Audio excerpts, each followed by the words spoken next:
Untuk share screen-nya udah kelihatan belum teman-teman? Tes tes. Boleh tulis di chat dong kalau udah kelihatan.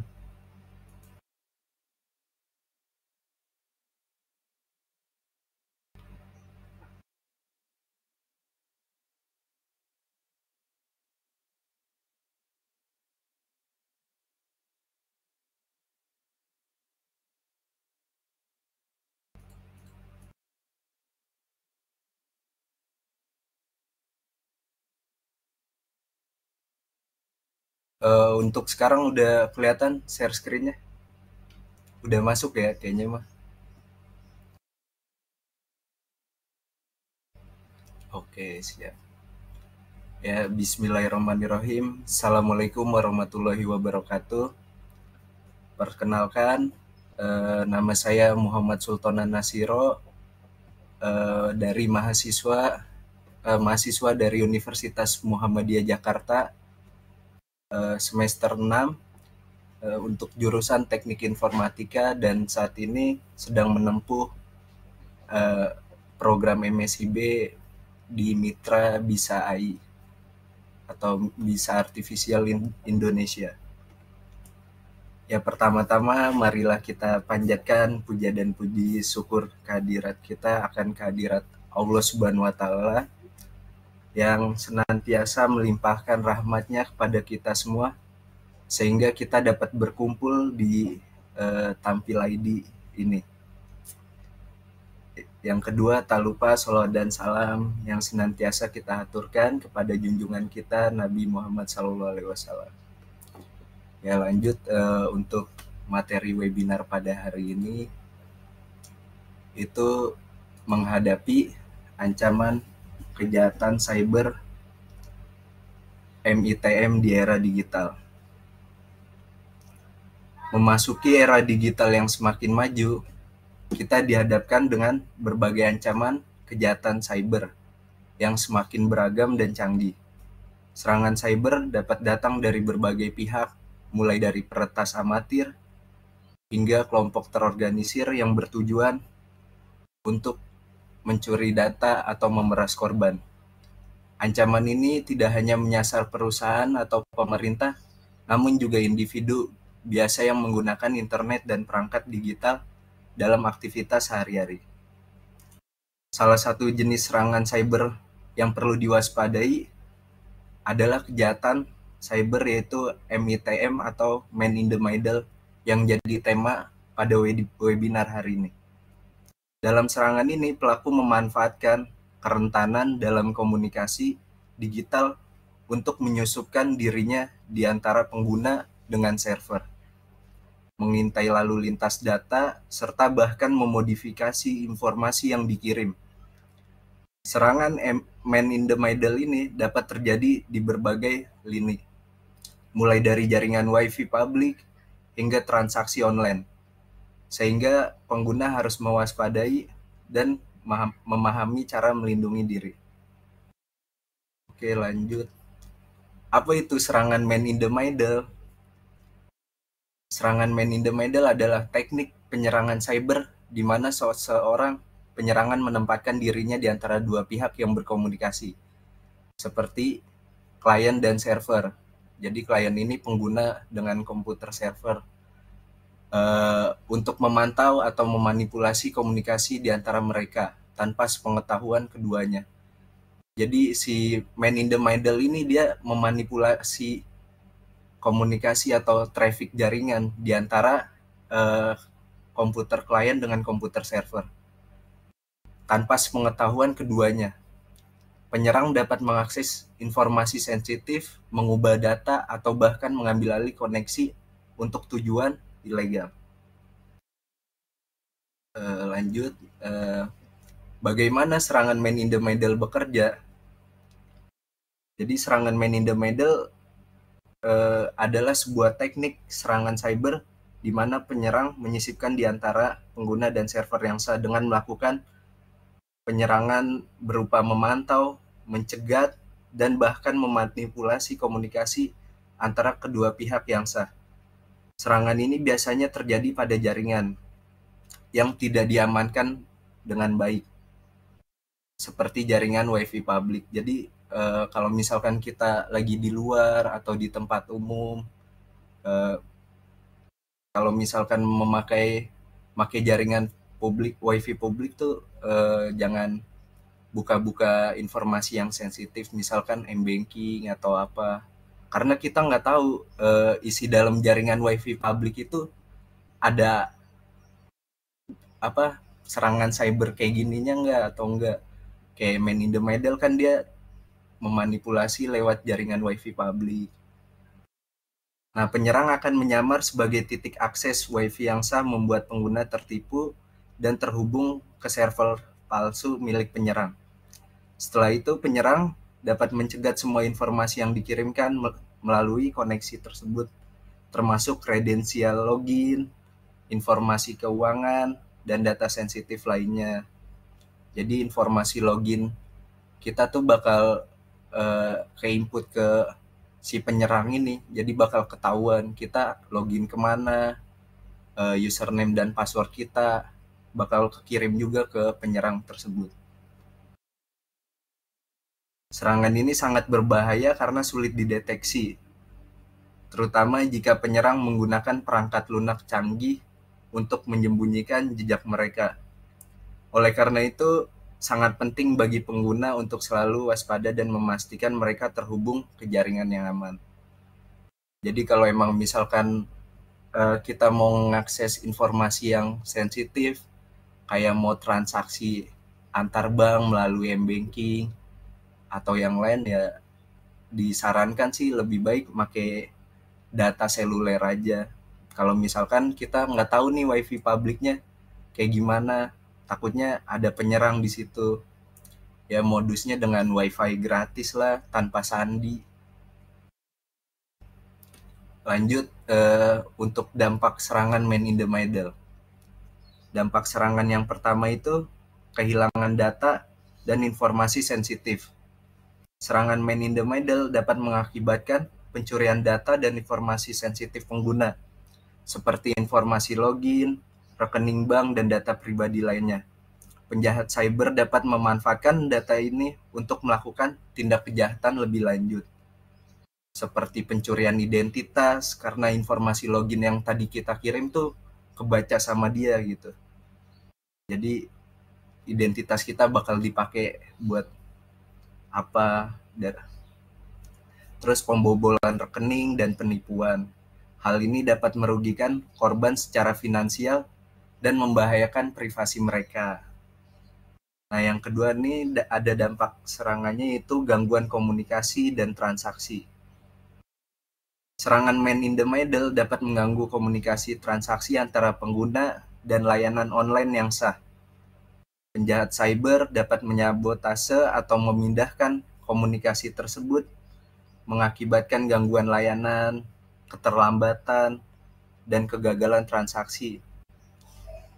Karena hal ini jadi kita dapat kerugian gitu, karena data-data kita diambil dia, terus layanan kita terganggu, transaksi kita jadi gagal. Nah, solusinya ya kita sebagai pengguna atau mungkin dari penyedia layanan, baik secara finansial maupun reputasinya yang bagus gitu. Nah, yang ketiga itu ada pelanggaran privasi dan kepercayaan.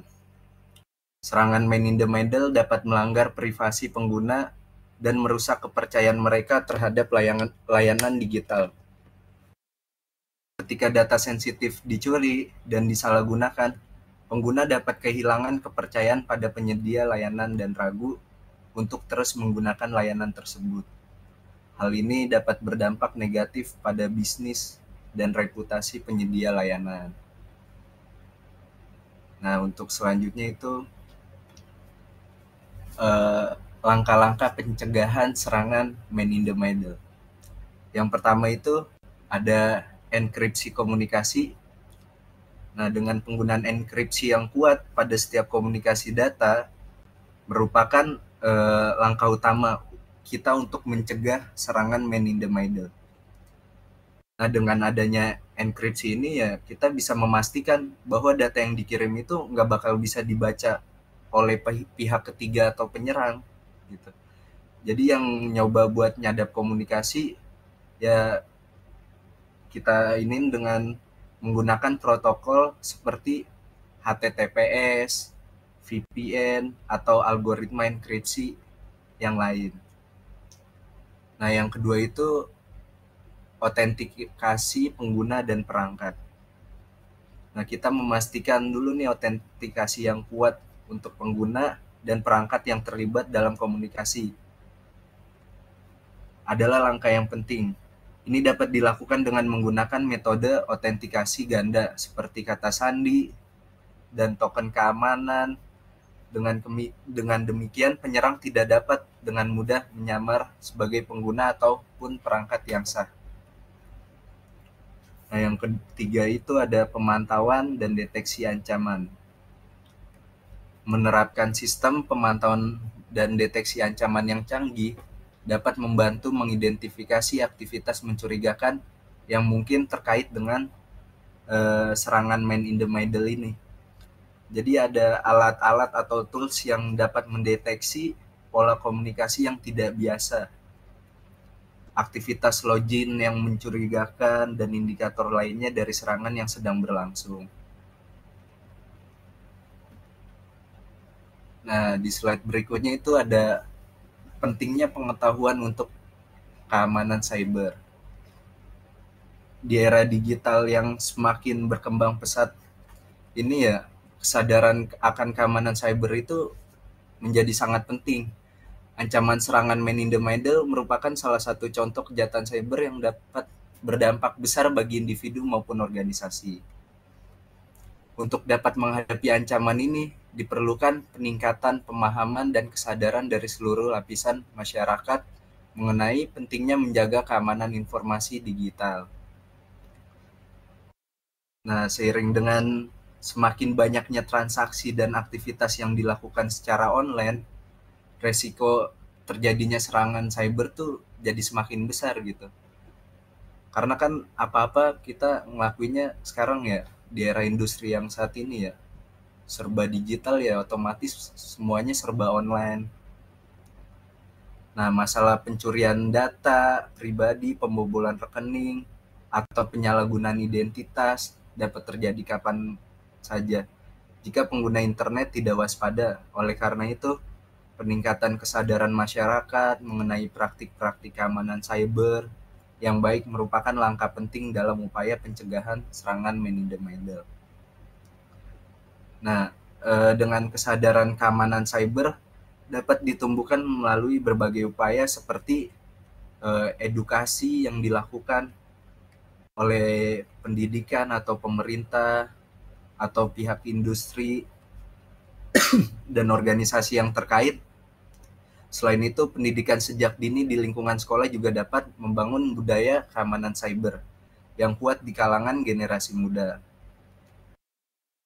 Dengan memahami ancaman dan menerapkan praktik keamanan yang baik, masyarakat dapat menjadi dan melindungi diri dari serangan man in the middle. Nah, selanjutnya itu ada teknologi terbaru untuk mendeteksi dan mencegah serangan man in the middle.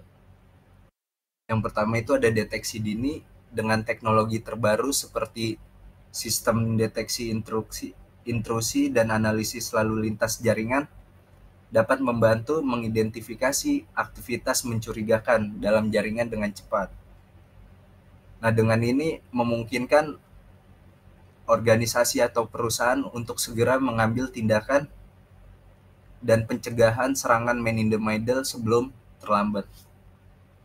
Jadi sebelum serangan ini masuk dari pihak perusahaan atau apa itu dianalisis dulu jaringannya, lalu lintas jaringannya. Nah, yang kedua itu ada perlindungan endpoint. Solusi keamanan endpoint yang canggih seperti antivirus, firewall, dan manajemen akses dapat membantu melindungi perangkat dan mencegah penyusupan ke dalam jaringan. Ini membatasi titik lemah yang dapat dimanfaatkan oleh serangan man in the middle.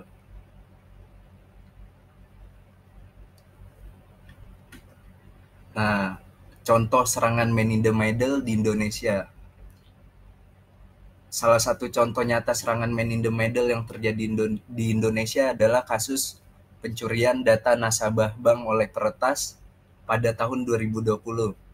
Sebuah bank besar di Indonesia mengalami kebocoran ratusan ribu data nasabahnya, termasuk informasi sensitif seperti nomor rekening, saldo, dan transaksi keuangannya. Nah, penyelidikan menemukan bahwa peretas berhasil menyadap komunikasi antara nasabah dan sistem perbankan melalui serangan man in the middle. Mereka menyelinap di antara kedua pihak, mengambil alih sesi login, dan mengakses data nasabah dengan leluasa. Aksi ini merugikan bank dan nasabah dalam skala besar, menimbulkan kekhawatiran akan keamanan digital Indonesia. Nah, kasus ini menunjukkan betapa seriusnya ancaman serangan man in the middle di era digitalisasi perbankan dan layanan keuangan.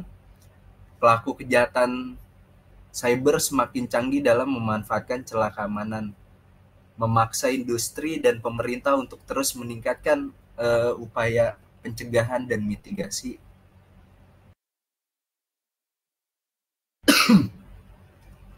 Nah, selanjutnya itu peran pemerintah ataupun industri dalam mengatasi ancaman cyber man in the middle.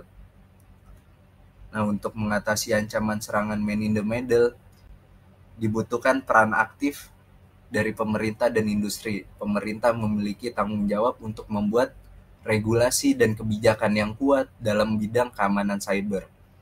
Mereka dapat menetapkan standar keamanan minimum yang harus dipenuhi oleh perusahaan-perusahaan, terutama perusahaan yang menangani data sensitif dan transaksi keuangan.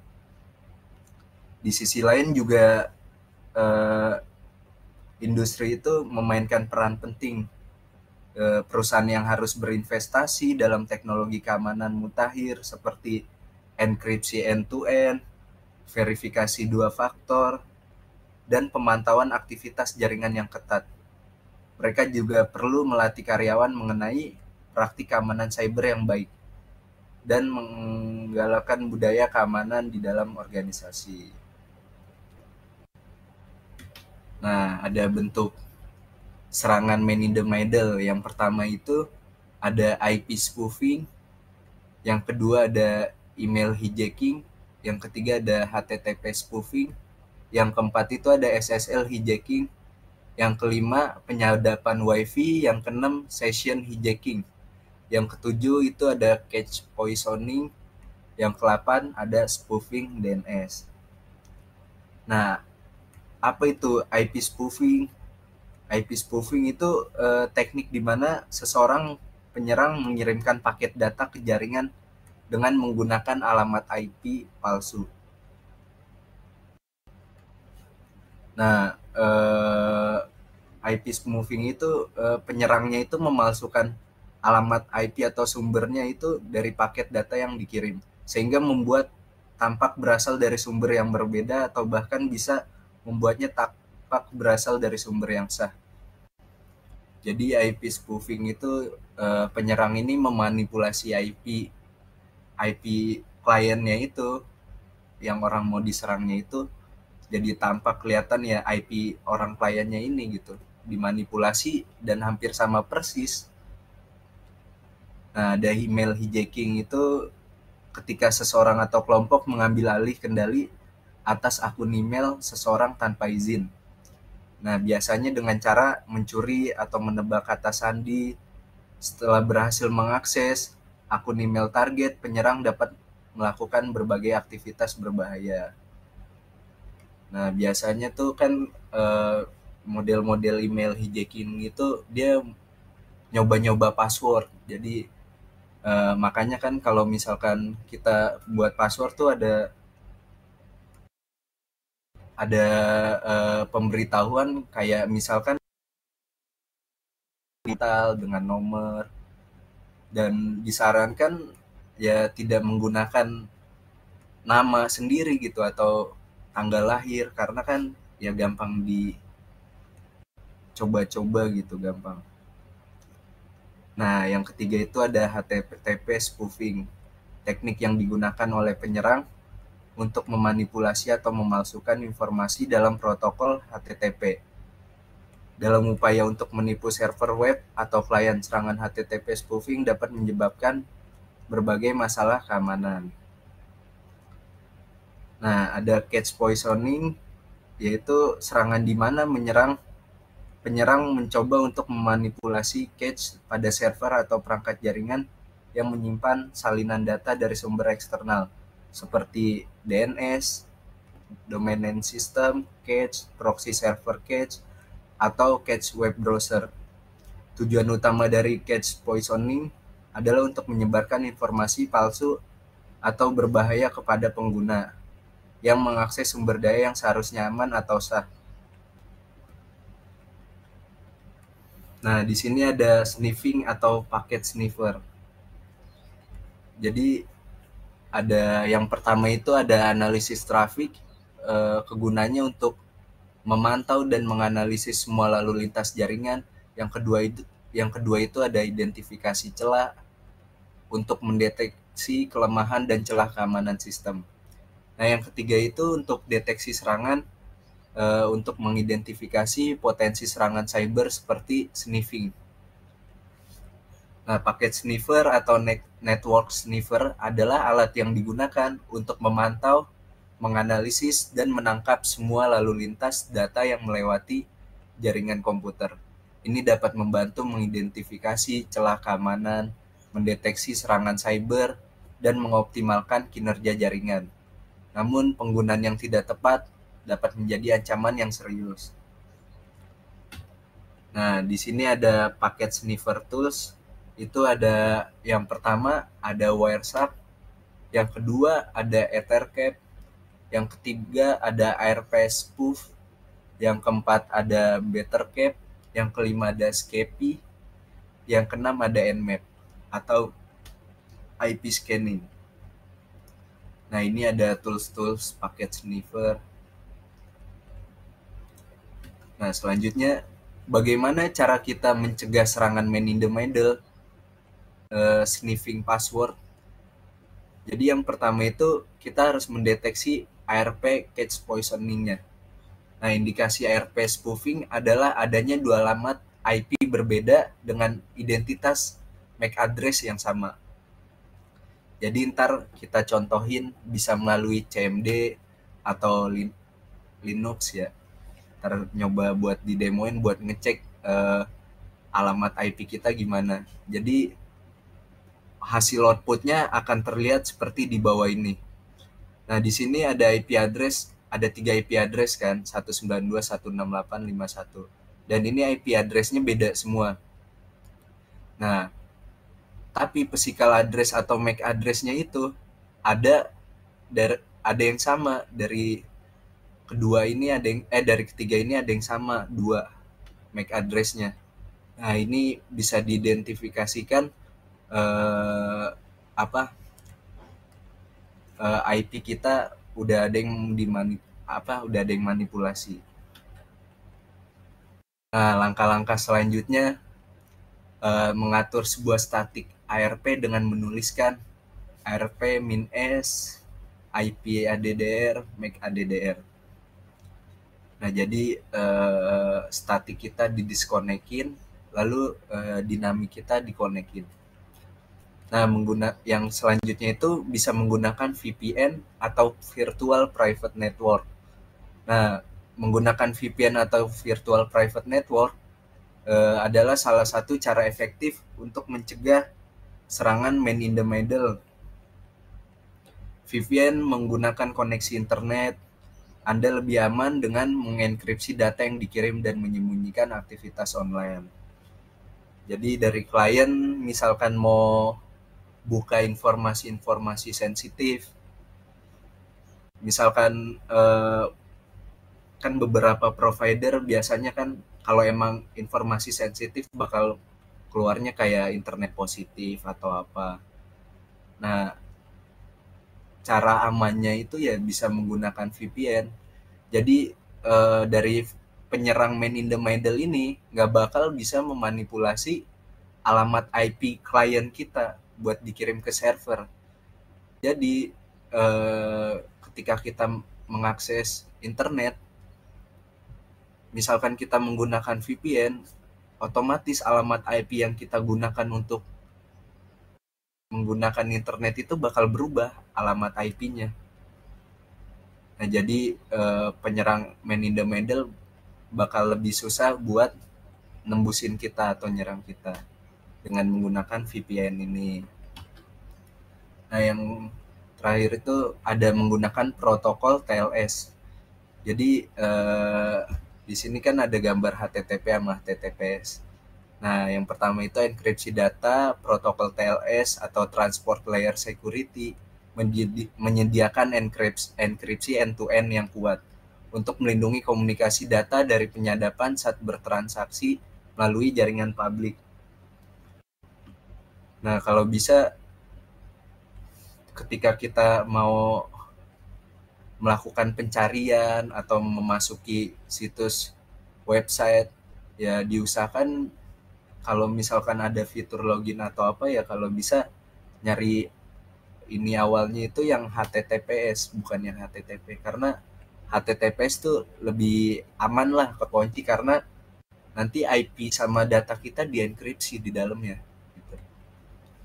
Nah, yang kedua ada otorisasi identitas. TLS juga memverifikasi identitas server, memastikan Anda terhubung ke situs web yang sebenarnya dan bukan situs palsu yang dibuat oleh penyerang. Ya, biasanya nih model-modelnya kayak phishing, jadi bikin situs tiruan gitu. Bikin situs tiruan yang orang yang loginnya itu dia nggak tahu itu situs tiruan yang dibuat sama penyerang. Nah, yang ketiga ada integritas data. Protokol TLS menjaga integritas data dengan memastikan informasi tidak diubah selama transmisi, mencegah serangan man in the middle.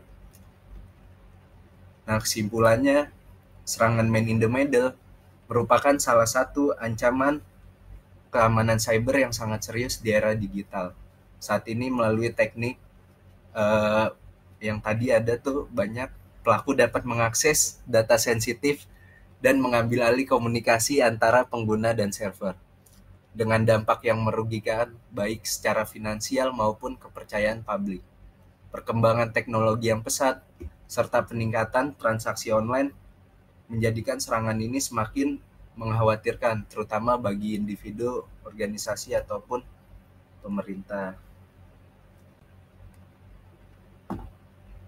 Nah, nanti kita coba buat di Kali Linux-nya kali ya, buat ngecek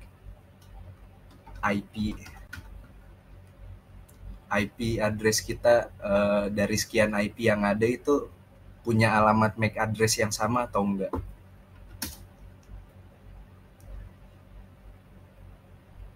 Sebenarnya buat ngeceknya itu bisa menggunakan CMD juga. Di CMD bisa, di Kali Linux bisa. Di CMD kita bisa masukin komen yaitu ipconfig. Nah, di sini bakal ketahuan IP kita di Ethernet 2, IPv4 address-nya, terus subnet mask-nya. Nah, di sini bakal ketahuan juga nih IP dari LAN adapter kita, wireless-nya yang gimana. Nah, buat ngecek MAC address-nya, kita masukin komen arp-a. Nah, di sini bakal ketahuan, kita bisa lihat dari sekian banyak IP yang ada, kita bisa lihat physical address-nya itu ada yang sama atau enggak. Kalau misalkan ada yang teridentifikasi MAC address-nya sama, terus IP-nya berbeda, nah itu bisa termasuk ke dalam serangan man in the middle. Jadi dia udah memanipulasi physical address kita dengan IP yang berbeda. Gitu. Nah, di sini di Kali Linux itu ada toolsnya yaitu sniffing and spoofing. Nah, di sini ada toolsnya, ada Ethercap, Wireshark yang tadi disebutin di dalam PPT itu. Nah, paket sniffer tools. Nah, di dalam Kali Linux ada semuanya. Nah, di sini ada sniffing and smoothing. Nah, ini untuk penyerangan man in the middle. Di sini ada tools-toolsnya. Nah, nanti bisa dicobain semua. Tadinya saya mau demoin sampai dalam-dalam, cuman karena tadi sempat nyoba-nyoba buat demoin kan sebelum webinar, banyak yang gagal, paling pengenalannya aja mungkin ya. Nah, di Ethercap nanti kita masukin password akun Linux kita.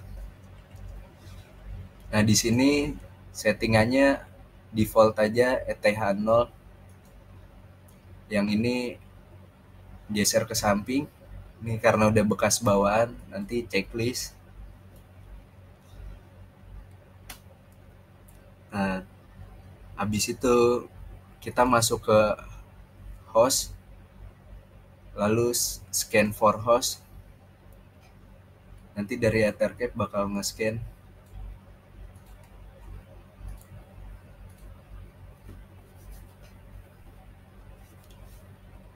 Nah, di sini ada keterangan 5 host yang telah ditambahkan. Nah, ini kita bisa tulis host listnya. Nah, nanti dari beberapa IP yang ada ini, kita bisa jadikan target buat mengecek ada aktivitas apa sih yang dilakuin sama alamat IP address ini. Nanti bisa kita add to target yang ini, terus add to target 2. Cuman kalau IP yang ada ini kita mau jadiin target, sebelumnya tuh kita bisa inin di CMD dulu buat ngecek IP yang jelasnya itu apa. Nah, nanti tinggal di ARP poisoning. ARP poisoning.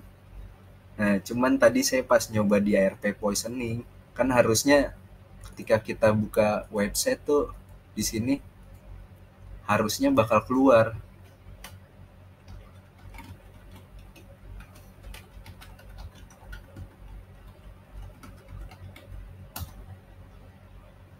Nah, biasanya pakai localhost gitu.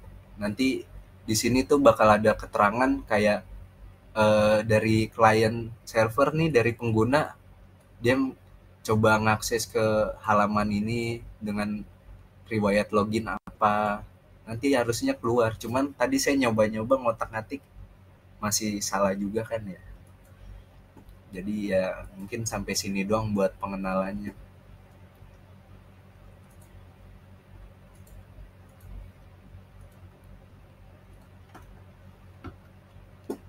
Ya mungkin dari teman-teman ada yang ingin ditanyakan.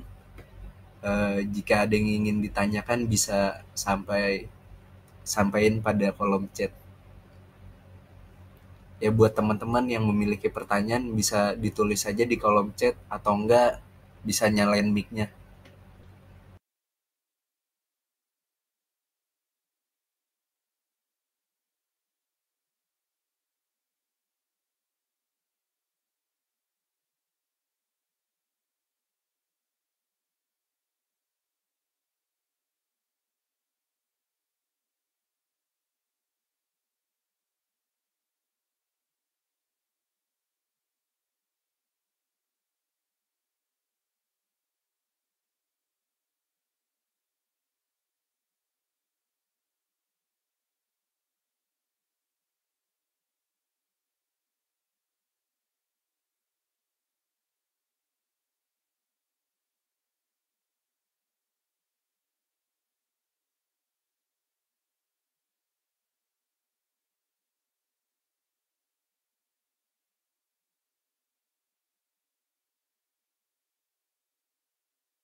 Buat teman-teman yang mungkin ada pertanyaan bisa disampaikan melalui kolom chat atau enggak on mic langsung nggak apa-apa.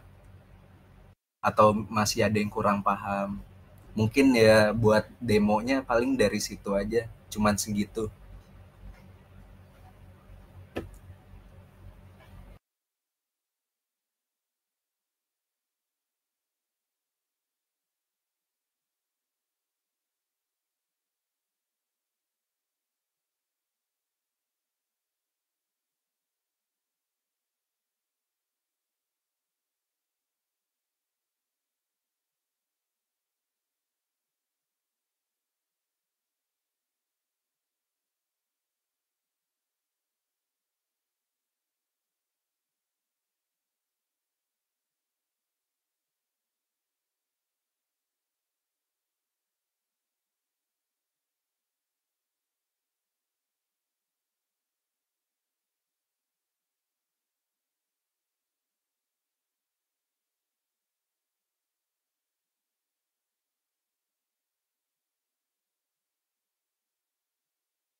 Misalkan tidak ada pertanyaan, mungkin bisa dicukupkan ya buat teman-teman ya.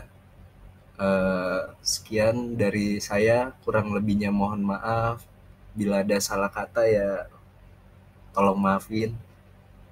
Ya terima kasih. Wassalamualaikum warahmatullahi wabarakatuh.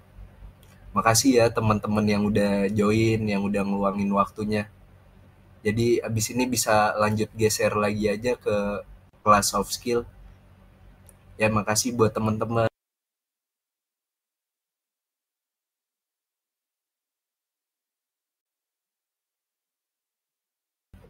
Dia mau nanya dong cara stop record gimana dah?